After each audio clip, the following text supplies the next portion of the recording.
Me yake faruwa ne? Wallahi ka ga wayoyi guda biyu ne da ta maman mu ta wannan gaba ɗaya ne. Waya? Wayoyi guda biyu wallahi. Kai!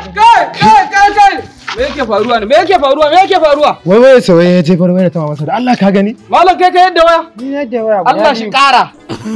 Ai mu ana yi muna jin daɗi ana. Amma malam baka da mutunci. Kamar ya. Amma kai malam dan agwagwa ne kai. Dan balbe na ce. Malam kai dan agwagwa ne. Amma da baka da mutunci baka da imani ce kai ma fa za ta iya faruwa akan ka. Ai mutun daga gida da zan fito ma da Muhammad ta ce maka Allah ubangiji ya kai ka lafiya.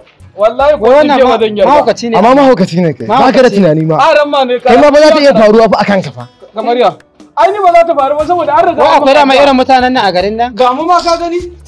Allah ya Ga mu ma ka kiyaye. gani? Ai ni da Allah zai bani. Wallahi ni ya fi bata mai rai ma akan jefar da wayar nan. Wallahi ba zan ba. Da Allah ka tafi da Allah ka tafi mu kawai ka tafi. Ka tafi.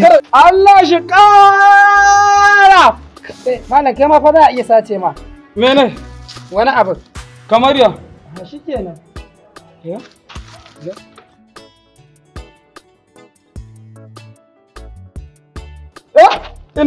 Inna lillahi wa inna ilaihi raji'un. Madam.